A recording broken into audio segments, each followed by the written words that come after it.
Irmãos, nosso estudo, com base na Confissão de Fé de Westminster, nossa classe tem estudado e nós iremos para mais um tópico da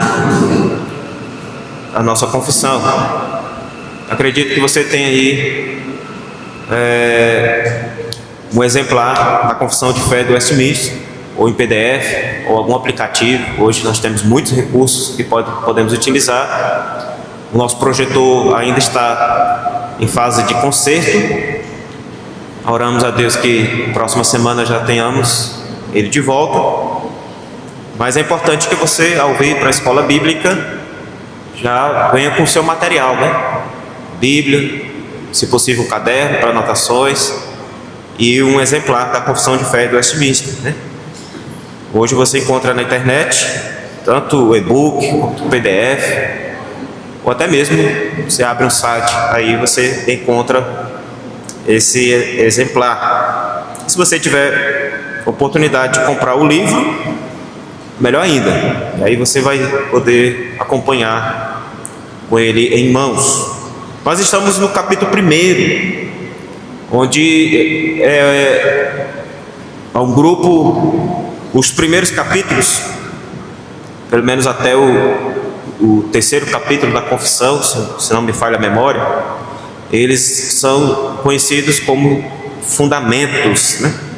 São os capítulos que dão sustentação aos demais capítulos da confissão, porque eles vão tratar especificamente o primeiro capítulo, que estamos estudando, da Escritura Sagrada, que é a fonte ou a origem de onde nós tiramos todo o ensino. O capítulo 2 da confissão trata a respeito de Deus e da Santíssima Trindade. Muita gente se pergunta por que não esse não é o primeiro capítulo, né? E a resposta que nós damos é que nós só sabemos alguma coisa a respeito de Deus ou das outras pessoas da Trindade por causa das Escrituras, da Palavra de Deus.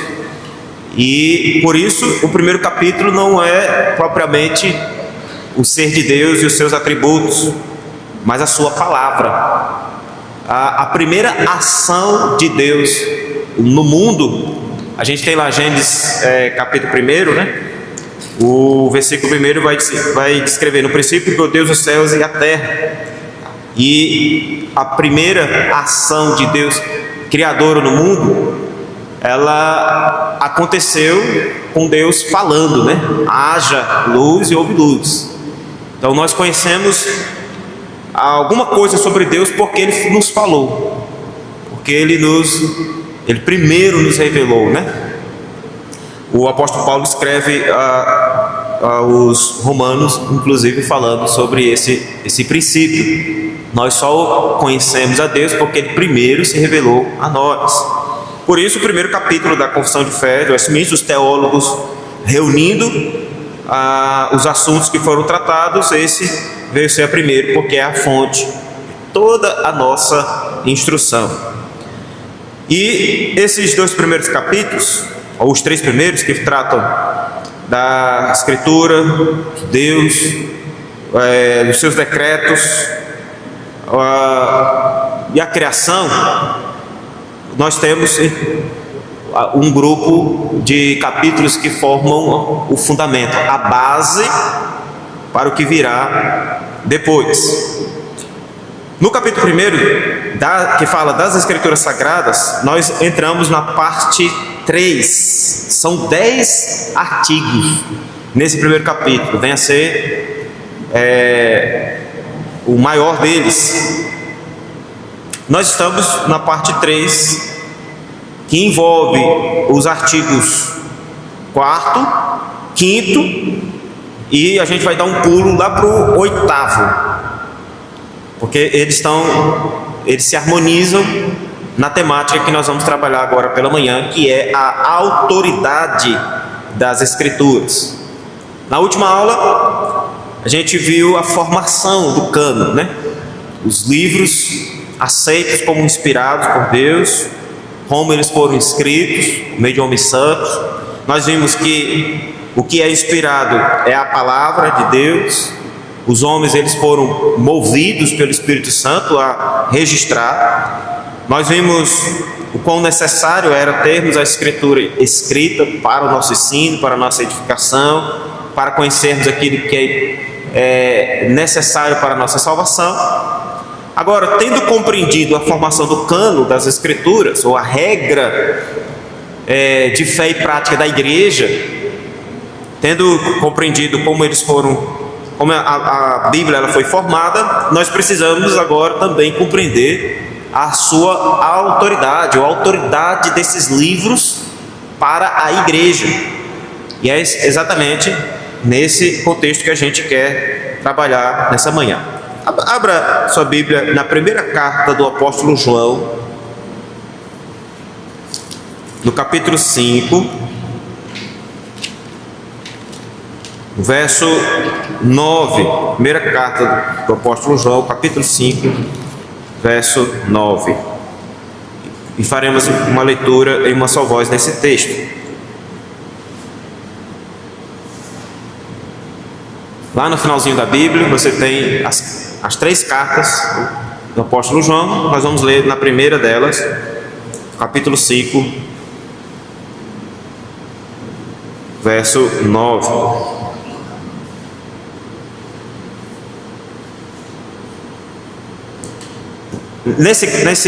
Nessa seção do capítulo 5, o apóstolo João ele está interessado em descrever de que maneira a igreja, os apóstolos e todos aqueles que venham a crer nas Escrituras, ou em Cristo, em Jesus como sendo Cristo, o Filho de Deus,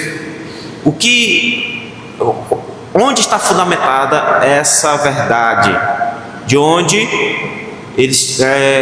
nós podemos, assim como ali o público original, os irmãos da Ásia, como eles poderiam testificar a respeito dessa verdade.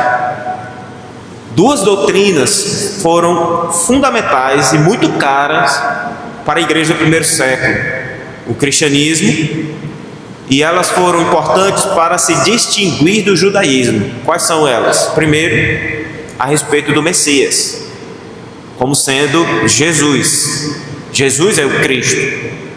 A maior preocupação dos apóstolos, principalmente dentro do contexto do judaísmo, ainda ali nas regiões de Jerusalém e toda a sua circunvizinhança, o maior esforço dos apóstolos foi trazer essa verdade de que Jesus é o Cristo. Por isso você vai ver Paulo escrevendo aos romanos, dizendo: se com tua boca confessares que Jesus é o Cristo e em teu coração creres que que Deus ressuscitou dentre os mortos, serás salvo. Romanos 10, verso 9. Nós temos essa verdade sendo exposta. Então, confessar Jesus como sendo o Senhor, como sendo o Cristo, era uma doutrina fundamental para a igreja do primeiro século, para a evangelização e para afirmar e distinguir os cristãos do judaísmo. A outra doutrina é a ressurreição de Jesus, que foi outra doutrina muito atacada já no primeiro século, mediante a muitas outras doutrinas que foram surgindo. Por isso que Paulo também vai dizer que não só confessar Jesus como Senhor, mas crer que Deus o ressuscitou dentre os mortos. Essas duas verdades fundamentou a mente e a fé dos primeiros crentes, porque crer nessas coisas iria não só distinguir os cristãos o cristianismo do judaísmo, como também iria na contramão das outras doutrinas que surgiriam ou que já estavam em vigor naquele momento. Então, esse texto de 1 João, capítulo 5, verso 9, ele está inserido nesta ideia. num testemunho que o apóstolo está apresentando a respeito de quem é Jesus. Aí o que ele diz? Vamos ler o verso 9 juntos?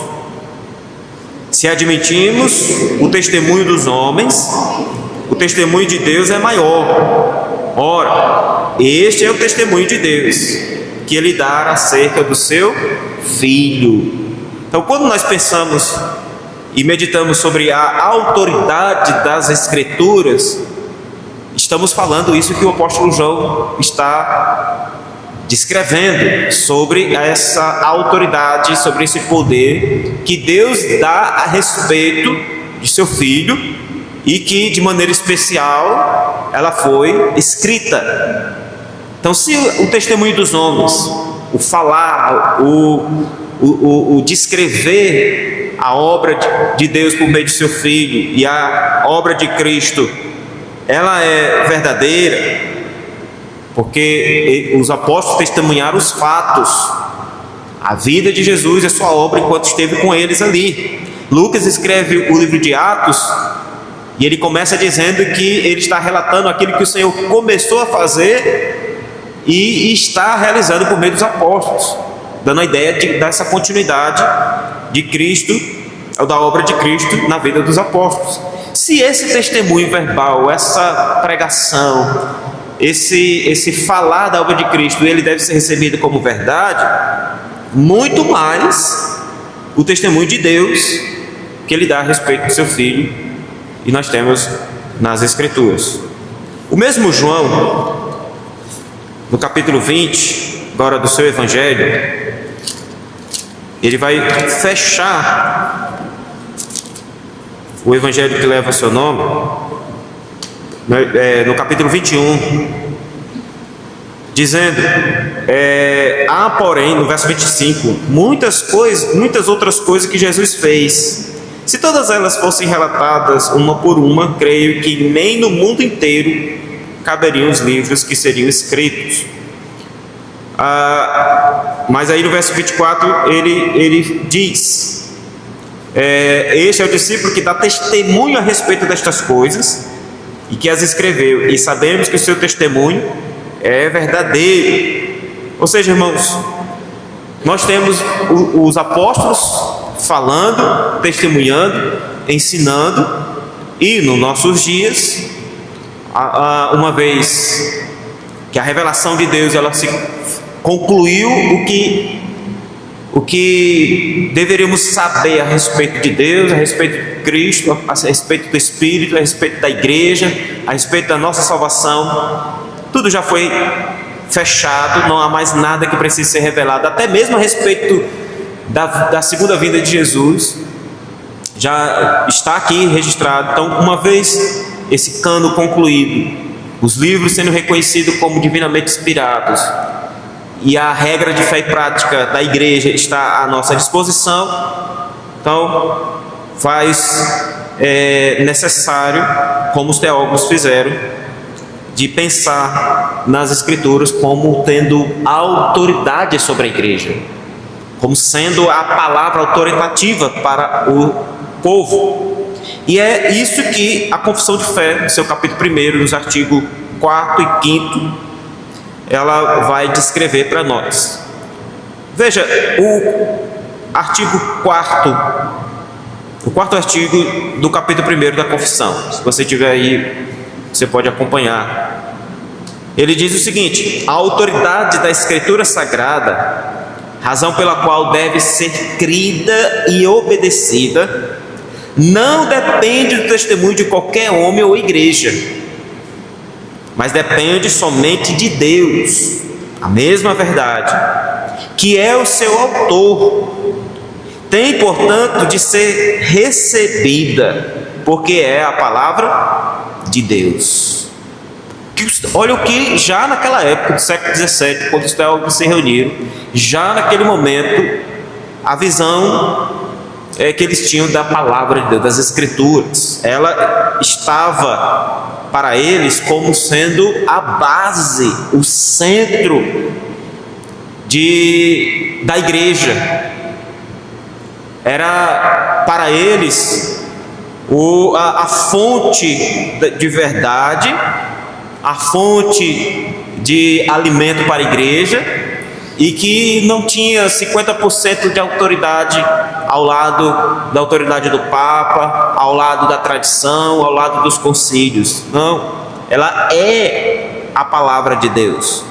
Ela é a fonte de toda a verdade que Deus tem ao seu povo, então deve ser recebida da mesma maneira. Paulo, escrevendo na sua primeira carta aos Tessalonicenses, capítulo 2, verso 13, a mesma ideia está sendo impressa ali quando ele diz: outra razão ainda temos nós para incessantemente dar graças a Deus. Que razão é essa? Aí ele vai descrever: é que tendo vós recebido a palavra que de nós ouvistes, que é de Deus, acolhestes não como palavra de homens, e sim como em verdade é a palavra de Deus, a qual com efeito está operando eficazmente em vós, os que credes. Veja, irmãos, os apóstolos, assim como o apóstolo Paulo, já naquele primeiro momento da igreja, pregando, ele está aqui nesse texto, inclusive, dizendo: olha, vocês, dou graças a Deus, porque vocês receberam a palavra, embora dita por homens, embora anunciada por homens, mas vocês não receberam como palavras de homens, mas como palavra de Deus, como de fato ela é, o qual ela pode ou está operando eficazmente naqueles que creem. Então, essa verdade da autoridade das Escrituras, a própria Escritura, a própria palavra de Deus testifica, e aqueles pelos quais o Senhor Deus lhe deu do Espírito, que venham receber a verdade de Deus como inspirada, como autoritativa, como sendo a nossa fonte de fé e prática para a nossa regra, para a nossa vida, eles a receberam de tal maneira como sendo como é a palavra de Deus, ao ponto deles serem edificados, serem fortalecidos, receber com louvor. E a autoridade das Escrituras, elas não repousam, então, como a gente comentou de maneira muito rápida no último estudo, ela não está sobre o testemunho que a igreja dá, ou que os homens possam dar. Ela repousa única e exclusivamente em Deus. Se é palavra de Deus, não importa, ou ela não está sujeita ao que a igreja pensa sobre ela, ou que os homens pensam sobre ela, ou que alguém possa falar a respeito dela. Veja, irmãos, ela é autoritativa por si mesma, é palavra de Deus. Por isso você vai encontrar textos onde que as passagens nos ensinam ou nos exortam a não acrescentar nada, a não tirar nada, em outras palavras, não se adequar aos nossos pensamentos, ou às nossas ideias e às nossas motivações, porque é exatamente isso, já naquela época do grande concílio ali em Westminster, como também nos nossos dias. O que as pessoas estão querendo? Elas estão querendo que a Bíblia, ela esteja no culto, mas que não seja a única fonte autoritativa. E esse é um perigo. Eu venho falando aqui que o que tem acontecido muito não é, as pessoas não estão tirando a Bíblia do culto, elas estão colocando outra fonte de autoridade ao lado dela. Igrejas, principalmente no contexto neopentecostal, a Bíblia ela chega a ser desprezada. O que importa é o que o preletor tem a dizer, o que ele tem a revelar à plateia, ao público que o convidou e que está ali. Não importa o que a Bíblia diz. Essa semana eu assistindo a algumas entrevistas, alguns podcasts, melhor dizendo, e achei um lá onde um determinado pastor de uma igreja, de uma denominação, que outrora falou da necessidade da igreja da Bíblia ser contextualizada, né? Ser trazida para o nosso contexto. Ela foi escrita no contexto antigo, para uma ideia que estava presente naquele momento, e que não é mais adequado o que está escrito aqui e as instruções que foram dadas ao nosso contexto. Em outras palavras, a Bíblia precisava ser atualizada, né? Para se adequar ao nosso contexto, à nossa cultura. E depois que ele fez essa declaração, que as igrejas caíram em cima, né? A própria igreja batista, a convenção batista, com relação a esse pastor que é o Ed Renekiewicz, não sei se é assim que pronuncia, a própria igreja cortou, né, a relação por ter o nome Batista com a igreja pelo qual ele era pastor, e ele veio a público, trouxe uma nota dizendo que não era bem assim. O vídeo foi tirado de um outro contexto, ele estava falando de outra coisa, mas nesse podcast onde ele está sendo entrevistado, ele já muda o tom, ele já diz: não, eu disse isso e é isso mesmo. A Bíblia precisa ser atualizada, precisa ser contextualizada, né, por conta da nossa época, por conta do nosso momento. O contexto é outro, ela precisa chegar de maneira apropriada ao público que é diferente do público do primeiro momento. E esse é um perigo, irmãos, porque de maneira muito sorrateira e a passos curtos, a igreja ela vai comprando essa ideia, a igreja ela vai absorvendo isso como verdade e vai concordando, e aí nós teremos daqui a pouco uma igreja deficiente, porque a fonte de autoridade, porque a verdade que eles estão seguindo não é a viva e eficaz palavra de Deus, mas o que está na moda, o que o mundo está pregando naquele momento. Os teólogos, nesse primeiro artigo, estão decididos a reconhecer e reafirmar que a Bíblia é autoritativa por ser a única e exclusivamente palavra de Deus, ao ponto deles dizer: olha, a autoridade das Escrituras não depende do testemunho de qualquer homem ou igreja. Que nós temos, por outro lado, a Igreja Católica Apostólica Romana, que detém essa autoridade, né? O Papa, né, vez por outra aparece surgindo com uma palavra de acordo com o momento, né? Tempos atrás eles disse que a guerra da Ucrânia precisa acabar e que o mundo precisa de paz. Aí eu terminei a reportagem, pronto, agora vai. Agora acabou a guerra, agora os ânimos vão baixar e a gente vai voltar à nossa vida comum. Não, nada mudou. A opinião de homem, nós o vemos como um homem como qualquer outro.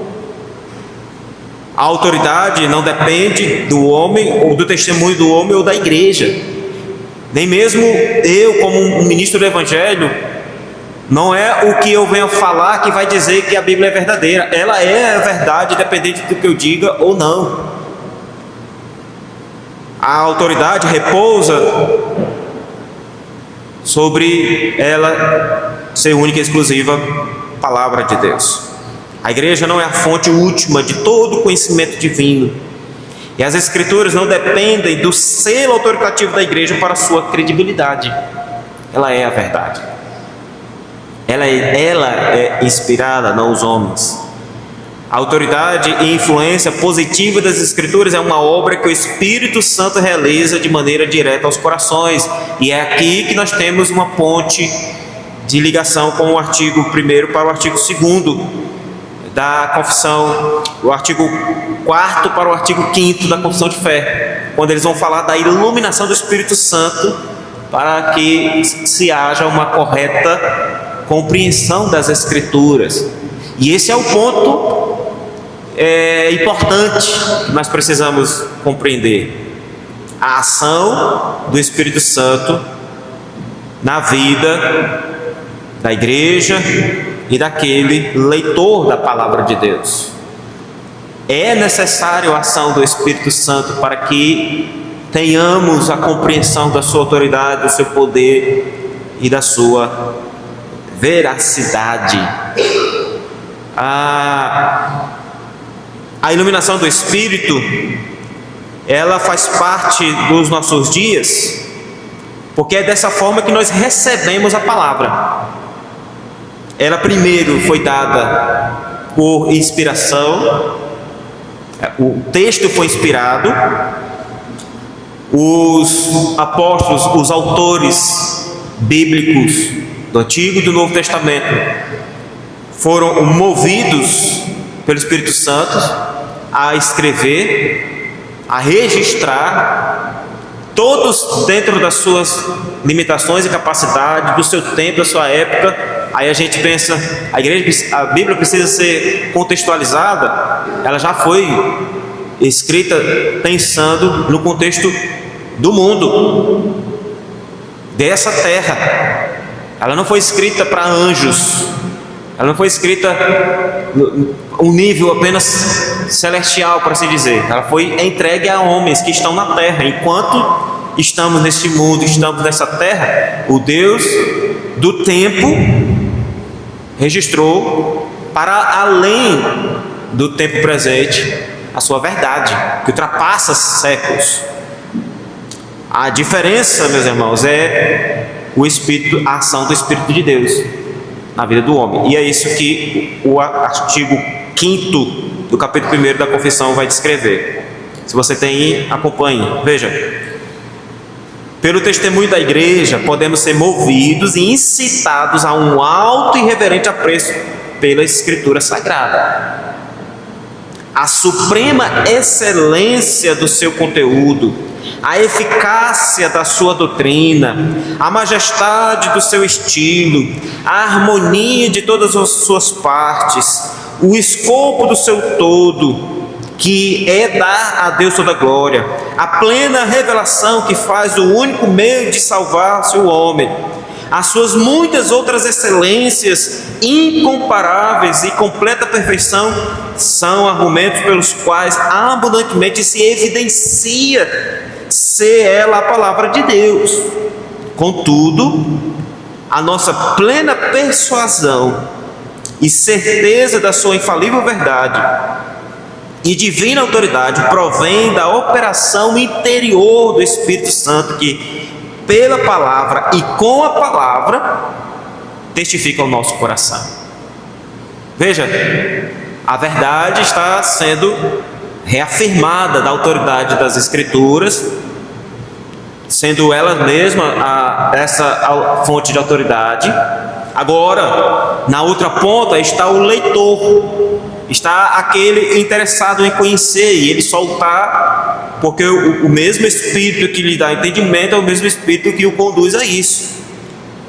E a parte final da confissão vai dizer que a nossa persuasão, a nossa convicção de que é uma verdade de Deus, a conclusão na somatória de tudo isso se dá por meio de uma ação do Espírito Santo no nosso coração.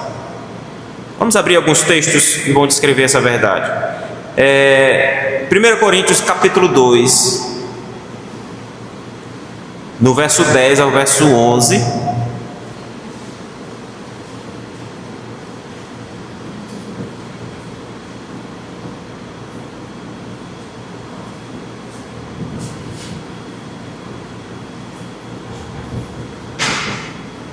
Só para que a gente se contextualize nessa passagem, vamos ler do verso 13, ou do verso 6.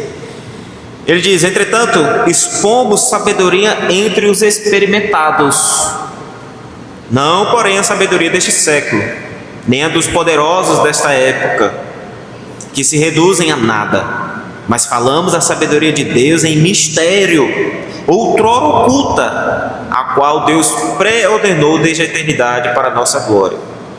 Sabedoria essa que nenhum dos poderosos deste século conheceu, porque se a tivesse conhecido, jamais teriam crucificado o Senhor da glória. Olha aí.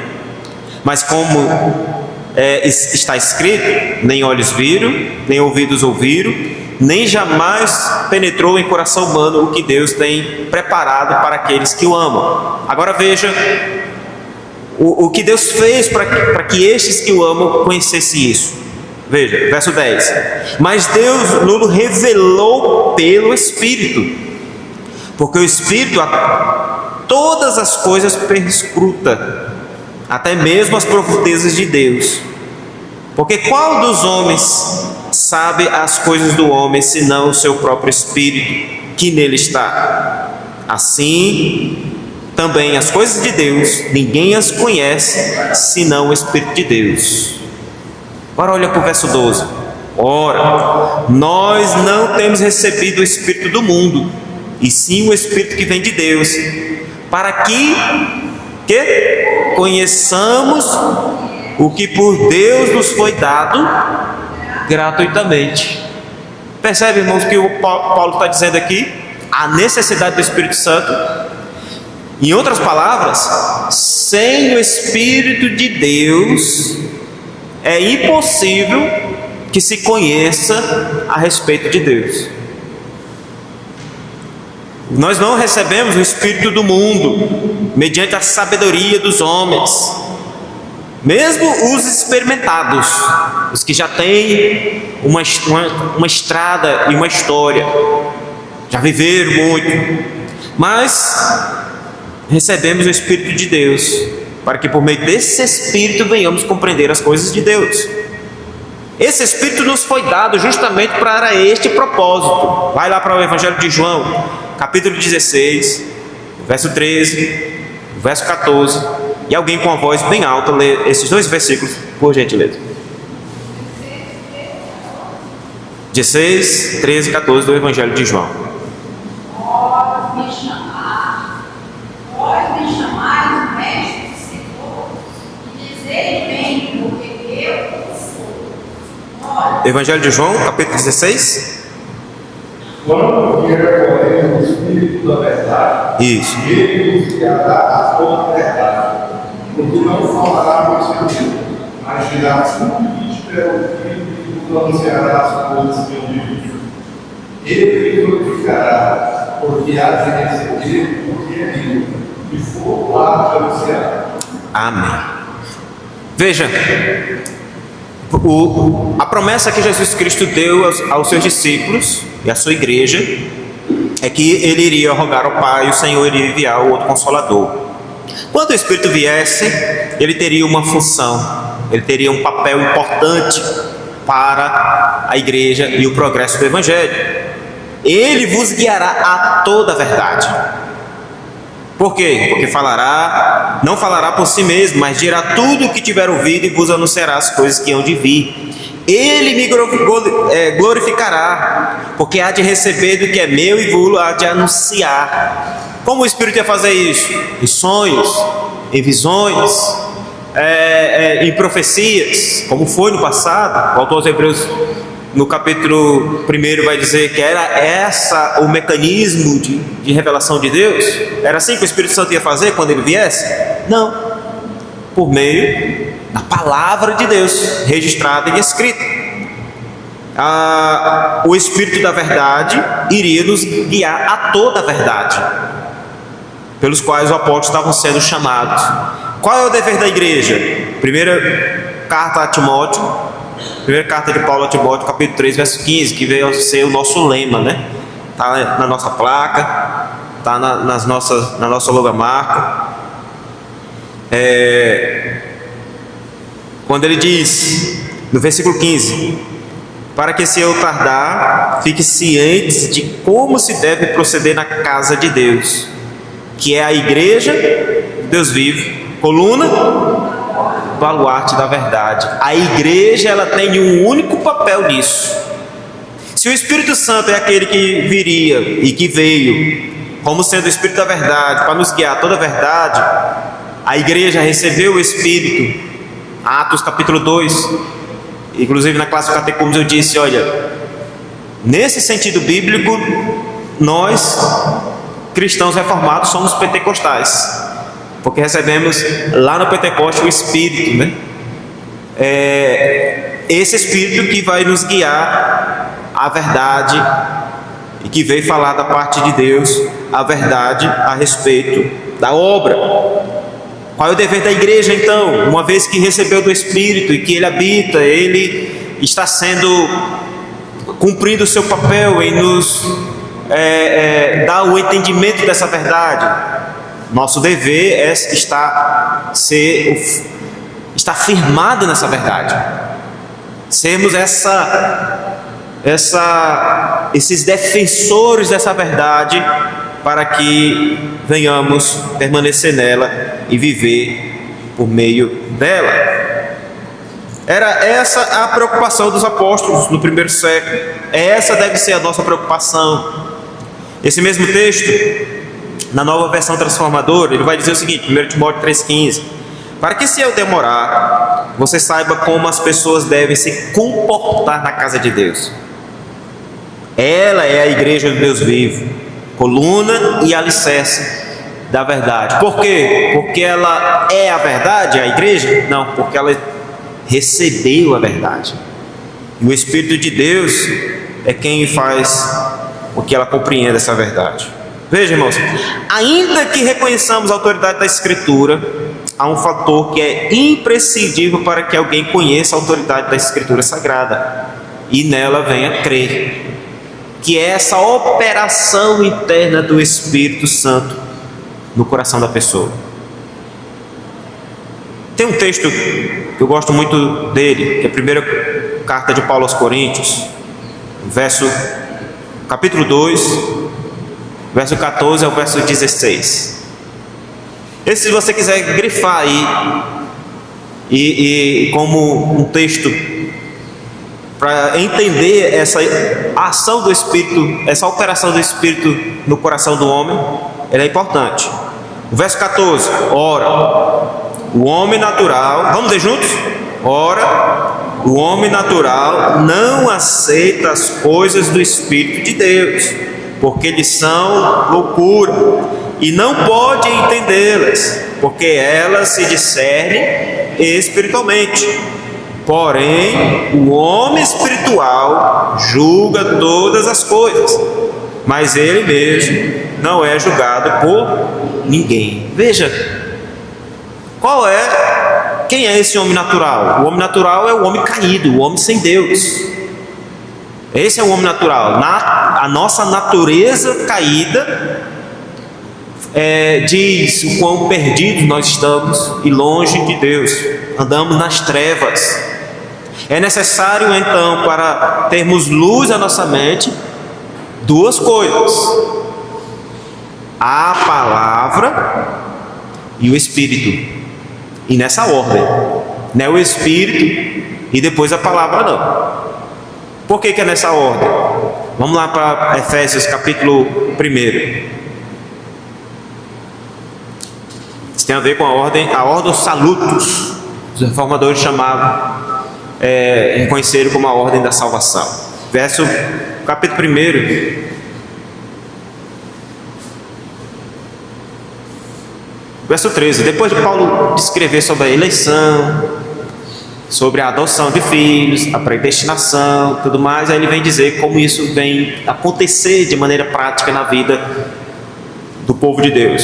Ele diz, Efésios 1:13: em quem também vós, depois que ouviste a palavra da verdade, que é o evangelho da vossa salvação, tendo nele também crido, fostes selados com o Espírito Santo da promessa, o qual é penhor da nossa herança até o resgate de sua propriedade, em louvor da sua glória. Então, o que é necessário primeiro? Primeiro é necessário essa obra regeneradora de Deus o Pai na vida daqueles que estão neste mundo, os homens naturais, que estão em trevas, mortos em seus delitos e pecados. Eles precisam serem regenerados ou chamados das trevas, e esse chamado se dá pelo ouvir e ouvir a palavra de Deus. O Espírito de Deus está agindo em todo o tempo, mas o entendimento, ele se vem das Escrituras, ele vem depois que se ouviu. O Evangelho veio, o Espírito de Deus, se é um coração, como Paulo vai dizer aqui, daqueles que foram chamados por Deus, eleitos por Deus, chamados por Deus, regenerados, eles então entenderão a verdade. Eles saberão que eles são essa herança, esse penhor, essa garantia que eles recebem. Por isso, no capítulo 2, verso 10, que a gente negligencia, a gente sempre lê o 8 e 9. Porque pela graça nós somos salvos, mediante a fé, isso não vem de vós, é dom de Deus, não de obras, para que ninguém se glorie. O verso 10 vai descrever: pois somos feitura dele, criados em Cristo Jesus para as boas obras, que ele das quais de antemão ele preparou para que andássemos nela. Veja, aquele que ouviu o Evangelho da verdade, e ao ouvir o Evangelho da verdade, o Espírito lhe deu o entendimento, iluminou sua mente. O que ele vai fazer agora da vida dele com isso? Estou salvo, agora nada me separa do amor de Deus que está em Cristo Jesus. Amém. Isso é uma confissão, isso é uma verdade. Mas existe uma vida que você precisa viver neste mundo. Existe uma verdade que Deus nos deu para que nós venhamos experimentar na prática. E uma vez que nós fazemos isso, então temos condições de sermos suas testemunhas. A obra do Espírito Santo, ela é completa quando o Consolador vier. O Espírito da verdade vos guiará a toda a verdade. Não é só a verdade da sua salvação, não é só a verdade a respeito das bênçãos que você recebeu do Pai, mas a verdade sobre o modo digno que você tem que viver, o testemunho correto que você tem que dar, a glória que você tem que dar a Deus, o estilo de vida, os seus relacionamentos, toda a verdade, toda a vida. Mas nós estamos aqui vendo a ação do Espírito Santo nesse primeiro momento, a operação interna para nos levar a entender as Escrituras.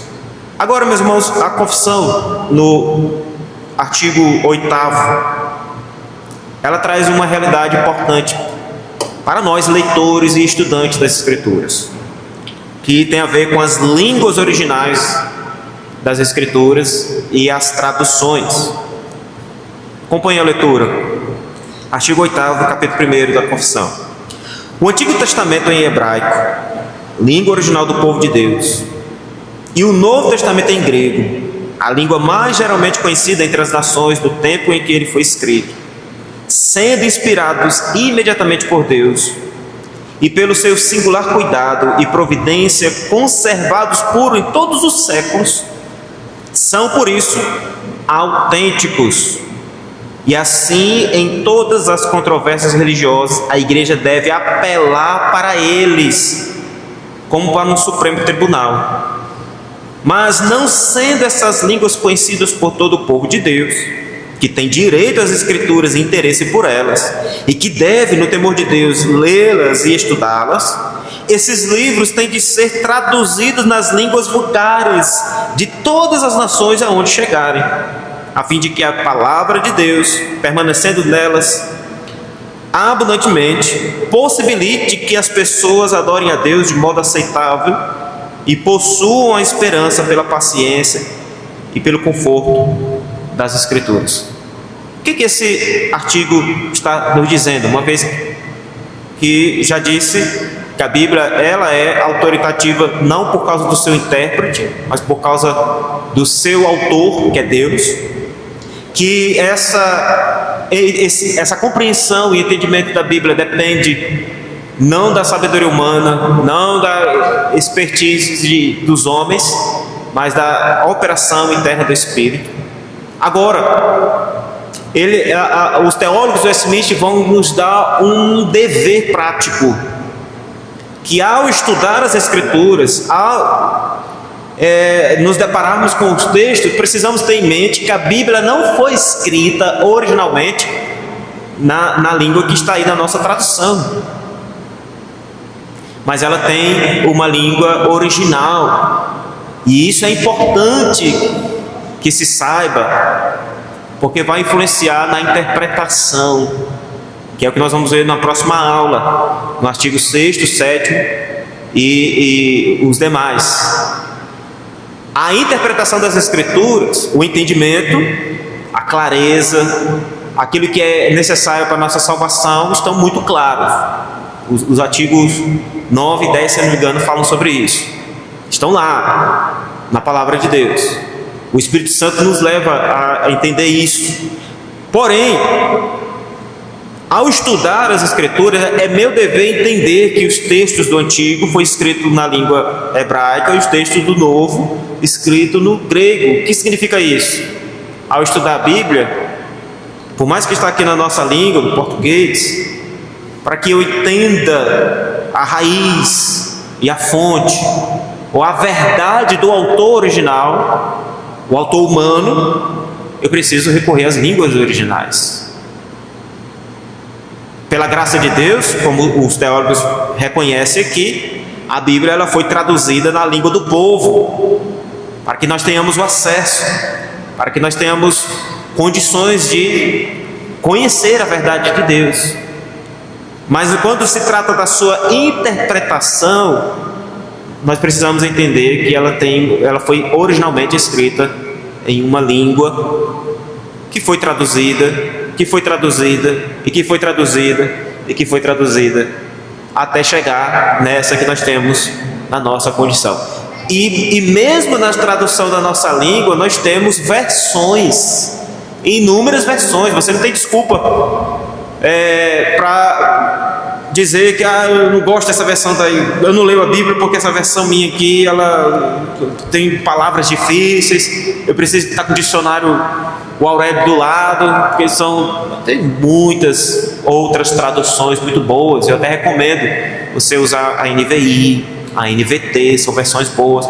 Surgiu agora em 2017, agora recente, a Nova Almeida Atualizada, que é uma versão semelhante à que a gente utiliza, mas que ela já traz algumas equivalências em algumas passagens, uma linguagem muito mais clara. Eu gosto muito dela, a Nova Almeida Atualizada. Mas quando se trata da interpretação, e isso está ligado exatamente ao estudante da Escritura, para me entender o sentido do autor original, eu preciso também recorrer à tradução na língua original. Ontem eu estava com meus filhos vindo para a classe de catecúmenos, e a gente estava ouvindo uma música lá em inglês, né? E o Pedro Augusto fez uma pergunta: pai, essa palavra aí que ele está dizendo significa tal coisa? Aí eu fui explicar para ele: olha, no inglês algumas palavras elas têm uma equivalência que vai dar vários sentidos. Literalmente ele está traduzindo para ele o que ele estava dizendo, mas a gente faz um jeitinho para que a frase tenha coerência, né? A gente consiga entender o que o cantor está dizendo ali no inglês. É basicamente isso que as traduções fizeram, para dar sentido ao texto, para dar uma harmonia no que está sendo dito. As traduções, Almeida Revista Atualizada, Almeida Revista Corrigida, Almeida Fiel, a King James, a Nova Versão Internacional e muitas outras. Eu só não gosto muito da Viva e da Nova Tradução da Linguagem de Hoje, que elas já são versões muito modernas, e as traduções elas perde bastante o sentido original do texto. Você está lá na sua casa, ou você está diante de um texto que a compreensão dele não está tão clara, e próprios autores reconhecem que há passagens difíceis. nós nos deparamos, e aí é dever, principalmente do estudioso das Escrituras, ver a língua original, que foi a usada pelo autor humano do registro das Escrituras. É claro que você não precisa obrigatoriamente ter lá um dicionário hebraico e grego na sua estante. Seria muito bom se você tivesse.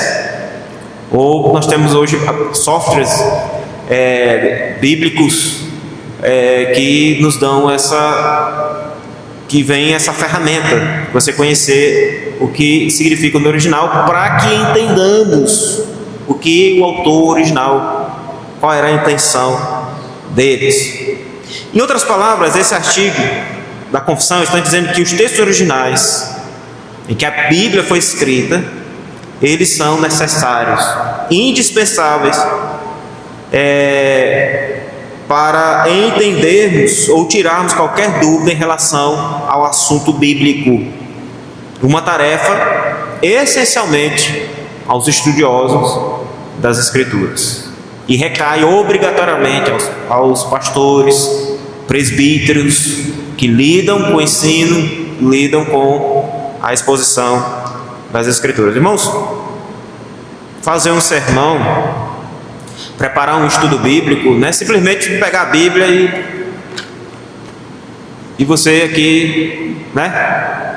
E você chegar e falar na sua mente o que você acha, o que você pensa.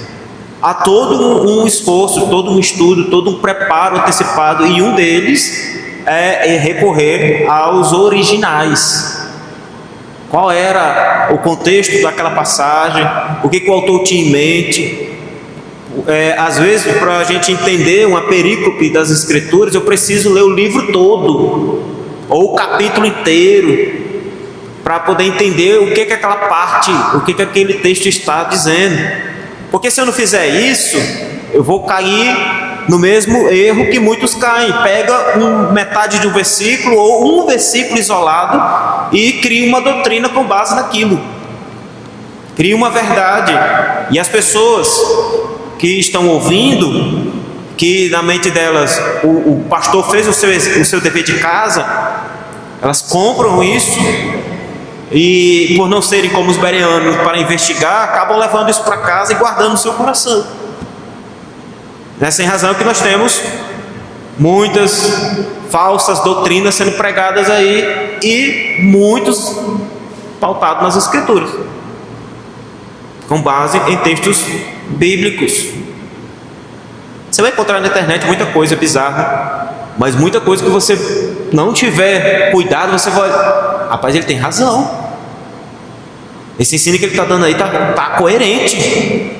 Olha, ele trouxe um significado, faz sentido. E os teólogos, além de dizer da ação do Espírito Santo, ele também coloca na outra ponta o cuidado que o leitor tem em examinar, em investigar, em ver melhor mediante as traduções originais. É a tarefa da Igreja de Cristo proporcionar e até patrocinar a tradução bíblica em todos os idiomas existentes. Nós temos a Sociedade Bíblica Brasileira, nós temos a Junta de Missões, nós temos a própria Igreja Presbiteriana, que parte da arrecadação dos dízimos que a gente envia é investido nesse trabalho de impressão das Escrituras, doações de Bíblias, material que é utilizado, recursos que é utilizado para isso, porque, irmãos, isso aqui custa dinheiro também. Gráficas, a organizadores. Você depois olha na sua primeira página da Bíblia, você vai ter aí um grupo de gente que foi responsável pela tradução, pela correção na escrita. Tem inúmeras pessoas envolvidas por trás disso, para que você tenha um livro em mãos. E teólogos que na tradução tiveram cuidado de também ver a equivalência das passagens ou da tradução, se de fato está de acordo. Onde houver uma pessoa, deve haver uma Bíblia na língua dessa pessoa. Imagine eu aqui, chegando para os irmãos e pregando numa outra língua. Os irmãos iam ficar do jeito que estão aí agora, me olhando. E sem saber o que está sendo dito, sair para casa, o sermão foi bom. Pena que eu não entendi nada. Pena que a língua que ele utilizou ali foi uma língua estranha, para assim dizer. Veja, abre aí 1 Coríntios capítulo 14. Vamos ver o que o nosso irmão Paulo,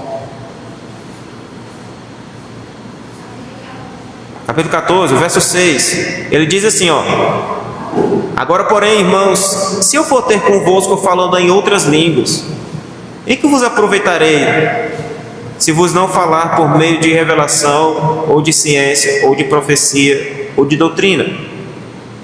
Veja o verso 9: assim vós, se com a língua não disserdes palavra compreensível, como se entenderá o que dizeis? Porque estarei como se falasses ao ar.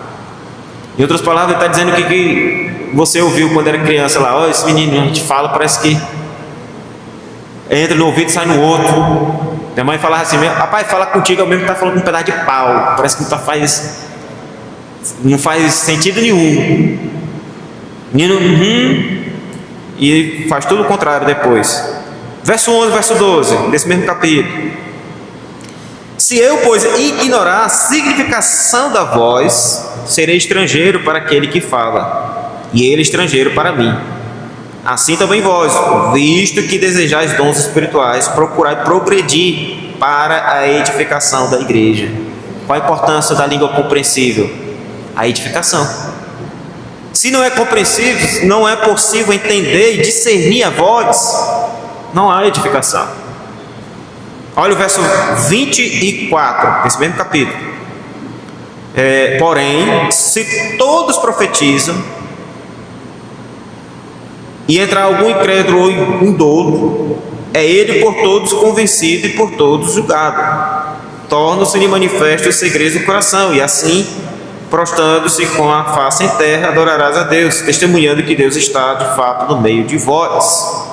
Veja o verso 27 e 28. No caso de alguém falar em outra língua, que não sejam mais do que 2, ou quando muitos, 3, e isto sucessivamente, um de cada vez, e haja quem interprete.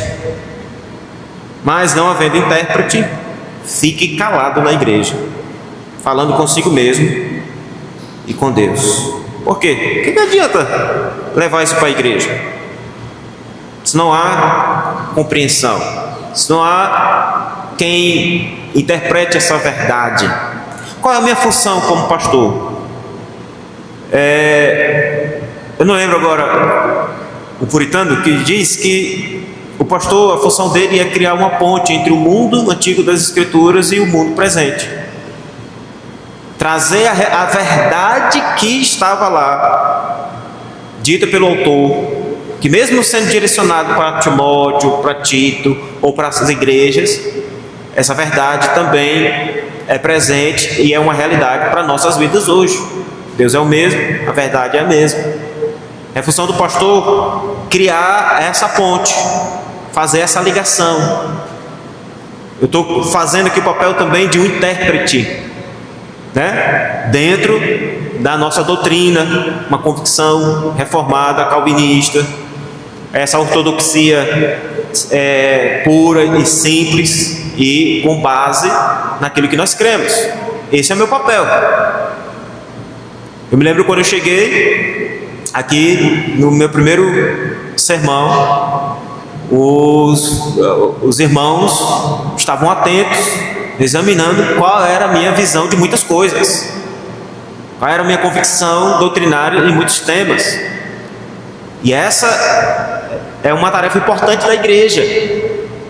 Por que nós não abrimos o espaço do púlpito para qualquer pessoa que chega aí: olha, eu sou pregador? Nós estávamos um dia aqui nos preparando para a reunião de oração, e chegou alguém Eu estava ali no portão com a vassoura, varrendo, chegou alguém e disse: olha, eu sou missionário, não, evangelista fulano de tal, cheguei na cidade agora, estou procurando igrejas que possam estar aí disponíveis a me receber, para me trazer uma palavra de Deus. Amém, meu irmão. Que você encontre uma igreja que lhe dê essa oportunidade. Agora, se você quiser entrar e participar conosco e ouvir a palavra de Deus, fique à vontade. Ele deixou o número dele e disse que viria no próximo culto no domingo. Isso já tem uns 2, 3 anos. Nunca mais ouvi ele.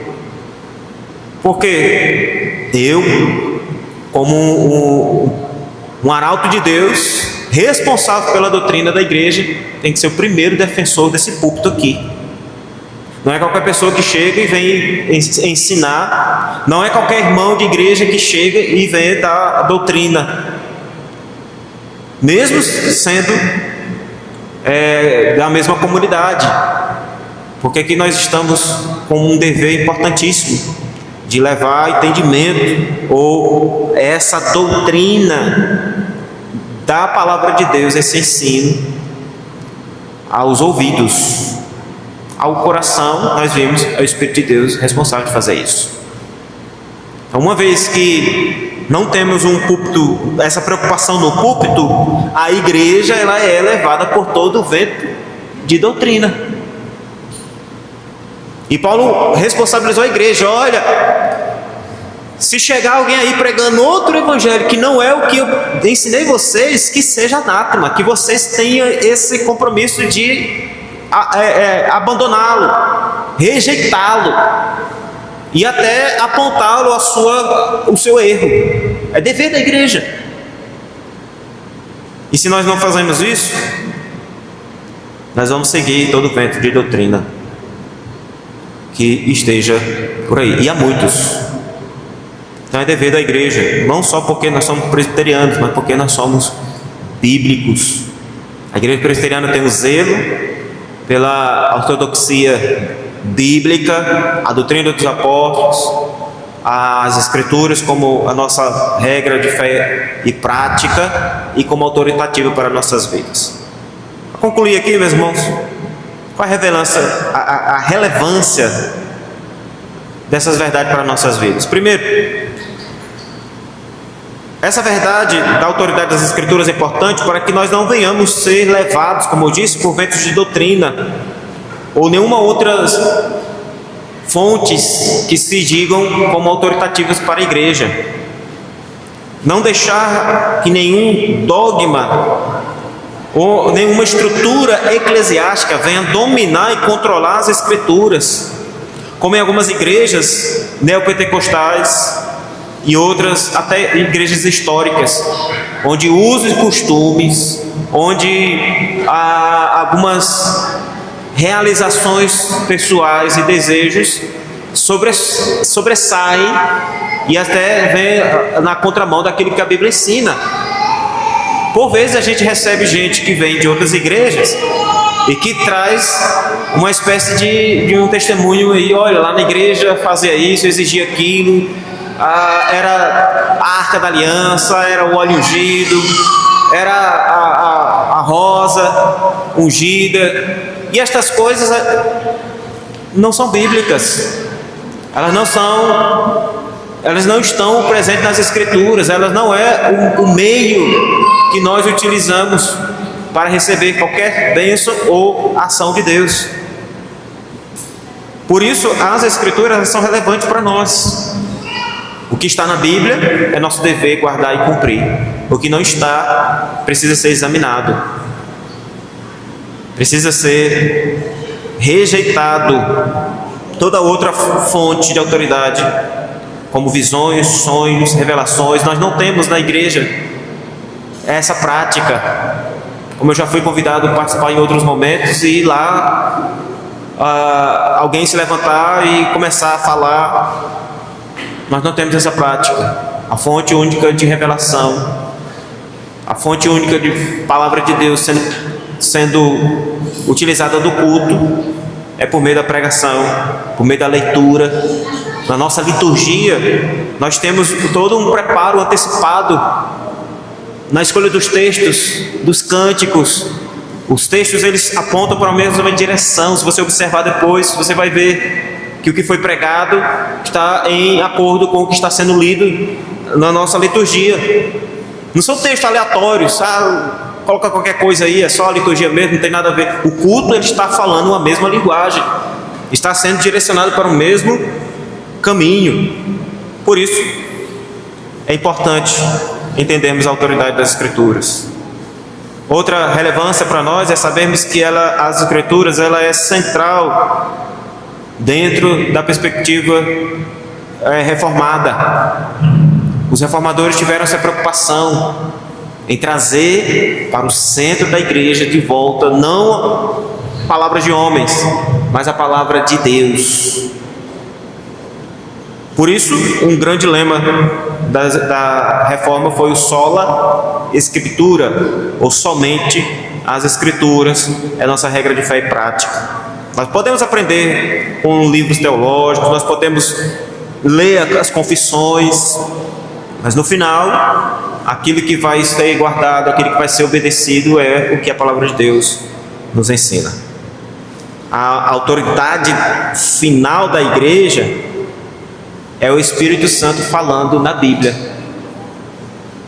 Nós ouvimos quando ela é pregada, e se ela é pregada, se a Bíblia ela é pregada, então é Deus falando conosco. Se ela é exposta nos sermões, então é Deus falando conosco. Nós podemos sair daqui, Deus falou comigo, Deus me exortou, Deus tocou na ferida, né? Ontem eu participei de uma live, né? E me pediram que eu desse uma palavra. E no final, alguém disse: pastor, como eu precisava dessa palavra. O senhor foi cirúrgico no assunto que o senhor tratou. Eu disse: graças a Deus por isso. Deus falou conosco hoje. Deus falou ao nosso coração. Não eu não conheço vocês. Eu não sei o que vocês estão precisando. O Senhor conhece, o Senhor sabe. Por isso a palavra de Deus deve ser guardada e recebida como de fato é a palavra de Deus. Ela é lâmpada, como nós lemos na nossa liturgia, lâmpada para os nossos pés e luz para o nosso caminho. Ame a palavra do Senhor. Salmo 119, 97. Quanto amo a tua lei, é a minha meditação todo dia. Ame a palavra do Senhor. Leia, sabendo que ao fazer isso, Deus está falando com você por meio das Escrituras. Amém?